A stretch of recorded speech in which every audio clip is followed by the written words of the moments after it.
A metrópole que ergue e destrói coisas belas aconteceu somente a partir das primeiras décadas do século XX. Antes disso, a capital paulista era basicamente uma pequena vila de casinhas de taipa. Impulsionada pelo café, ela se industrializou, ganhou importância no cenário nacional e, em poucas décadas, se tornou a maior cidade brasileira. E toda essa transformação se deu a partir do centro da capital paulista, a região onde tudo acontecia no momento. O centro era o coração político, econômico e cultural da cidade. Os barões do café, vindos do interior de São Paulo, se fixaram a partir do final do século XIX, construindo casarões e dando origem a bairros glamourosos, como Campos Elíseos, onde ficava a sede do governo estadual, uma residência de 4.000 metros quadrados e 4 andares construídos em 1899, pelo cafeicultor e político Elias Pacheco Chaves, e depois vendida ao governo. Também foi no coração da capital paulista que aconteceu a Semana de Arte Moderna de 22, mais especificamente no Teatro Municipal. A própria construção do teatro, aliás, é simbólica do clima na Belle Époque paulistana.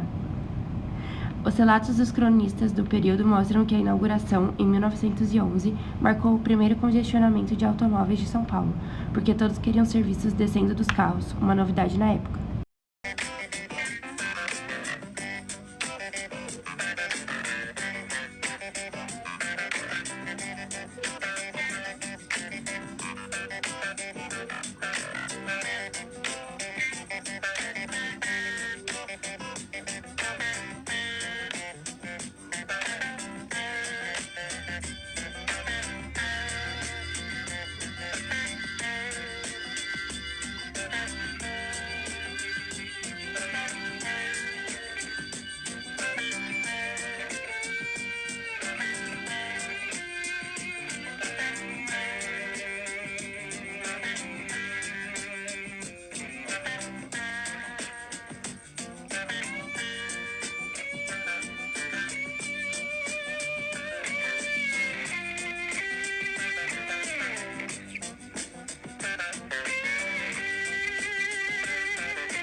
Com o passar das décadas, porém, a história foi outra. O centro entrou em decadência. A partir da década de 1960, o eixo da capital começou a mudar.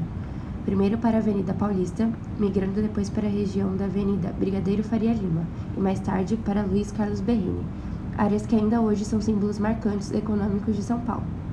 O resultado disso é que a região central ficou 3 ou 4 décadas preterida. Os bancos, as indústrias e muitas famílias foram para outros bairros. A zona central perdeu o foco da cidade e se tornou cada vez mais degradada. Todas as capitais do mundo, o centro é festejado, é comemorado, frequentado, só São Paulo que relegou o centro às traças, né? É possível apontar alguns marcos que explicam o estado do centro hoje. Os motivos que resultaram na saída de determinados setores do centro físico de São Paulo são anteriores à década de 1960 e remontam aos anos 1940. Foi quando a prefeitura começou a discutir a substituição de sistema de bondes, então a principal meio de transporte de massa da cidade, pelos ônibus. Isso aconteceu com a expansão imobiliária da cidade. A prefeitura da cidade se interessou em expandir também as linhas de ônibus. A degradação física de praças e espaços abertos a partir disso foi intensa.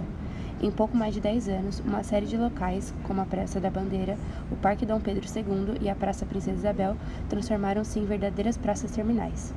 Muitos locais públicos do centro, assim, perdiam o caráter de serem pontos de encontro e passavam a ser locais de passagem. Já a partir dos anos 1960, sob a ditadura militar, a ideia de que espaços públicos deveriam promover encontros foi abandonada de vez. Afinal, o AI-5 de 1968 proibia o agrupamento de pessoas. Simbólico desse momento também é a construção do Minhocão, pista elevada de cerca de 3 quilômetros que acabou virando um símbolo de separação entre bairros ricos e bairros urbanizados, como Higienópolis, e a decadência de antigos espaços centrais, como já mencionado Campos Elíseos. O centro foi a principal vítima do abandono dos bondes, do crescimento desordenado da cidade e da opção pelos automóveis. Entre 1956 e 1970, a quantidade de veículos mobilizados aumentou 1000%. Em grande parte, o centro se transformou no local por qual as pessoas deveriam passar para continuar o trajeto para seus trabalhos. No final da década de 70, esse trajeto de passagem, sem planejamento adequado e uma cidade voltada para a lógica do automóvel, acarretou em problemas logísticos que fizeram muitos comércios que estavam no centro, sobretudo os bancos, optarem por sair da região.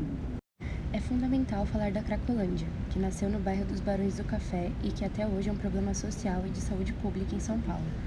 A concentração de dependentes químicos é motivo para a desvalorização imobiliária, queda nas vendas do comércio nas redondezas e insegurança por conta do medo que os moradores e trabalhadores têm de serem roubados. Os primeiros usuários de crack se instalaram na região conhecida como Cracolândia, no centro de São Paulo, no início da década de 90. A região tinha grande movimentação de comércio e transporte graças à Estação da Luz.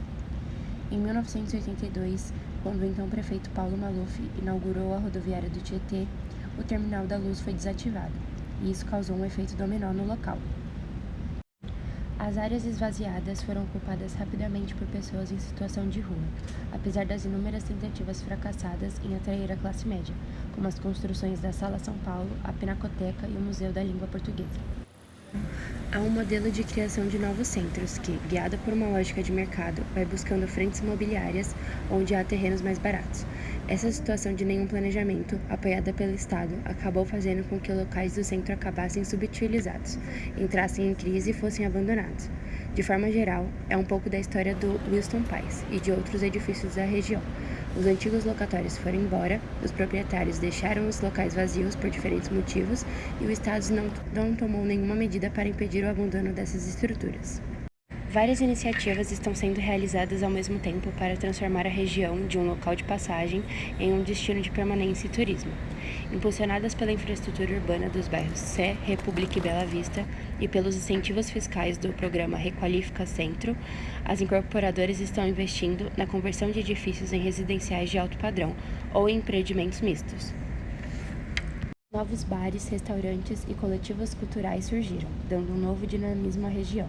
Esse processo está contribuindo diretamente para a ressignificação do centro de São Paulo como um lugar de encontro, respeito à diversidade, oportunidades, economia criativa, inovação e palco para diferentes coletivos sociais e de cultura. O centro se tornou referência em bares e restaurantes conceituados na capital paulista. O restaurante Dona Onça, localizado no Copan e comandado pela chefe Janaína Rueda, é um desses nomes.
Eu particularmente acho o centro de São Paulo maravilhoso, tem umas construções aqui incríveis.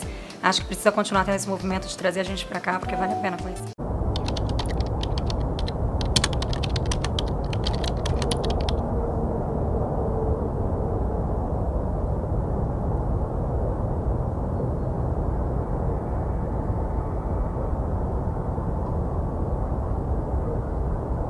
O Copan foi projetado na década de 50 por Oscar Niemeyer e é um dos símbolos de arquitetura moderna brasileira e conta com a maior estrutura de concreto armado do país. A ideia era inspirada no Rockefeller Center, de Nova York. Além dos apartamentos, o Copan também conta com uma área comercial no térreo com 72 lojas, além de um cinema e uma variedade de cafés e restaurantes.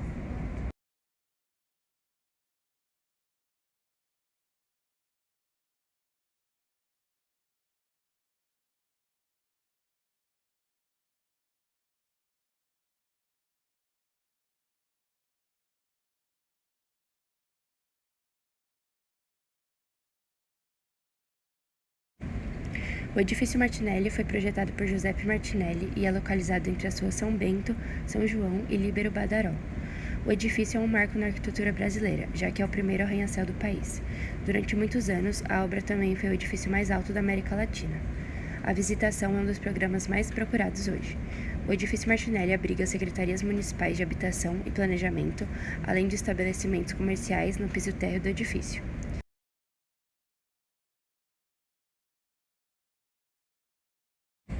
O Mercado Municipal Paulistano é conhecido popularmente como Mercadão e nasceu de um projeto realizado pelo escritório do arquiteto Francisco Ramos de Azevedo, no ano de 1926. Sua inauguração aconteceu em 25 de janeiro de 1933.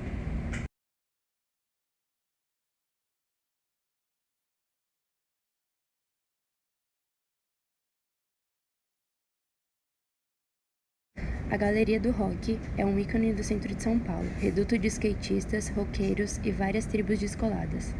O local, que funciona desde 1963, tem 7 andares e em torno de 400 lojas com artigos predominantemente ligados a rock, hip hop, skate, piercings, tatuagens, tênis, roupas e discos. O Farol Santander é situado ao lado do Mosteiro de São Bento. Construído em 1940, o edifício, com mais de 30 andares e 161 metros de altura, foi projetado por Plínio Botelho do Amaral. Ele começou a ser construído em 1939, com inspiração na arquitetura Art Deco do Empire State Building, em Nova York, e foi inaugurado em 27 de junho de 1947. Costumava ser a sede do Banco do Estado de São Paulo, daí os apelidos Banespão e Prédio da Banespa. Hoje em dia, transformou-se em um importante centro de cultura, gastronomia e lazer na região central da capital paulista, com destaque para a vista do alto da cidade, do Mirante, no 26º andar, além de contar com uma série de exposições culturais em seus outros andares. No subsolo do prédio, que antigamente era o cofre do banco, existe hoje um bar, o Bar Cofre. Oferece drinks e petiscos e um ambiente divertido perfeito para socializar em família e amigos.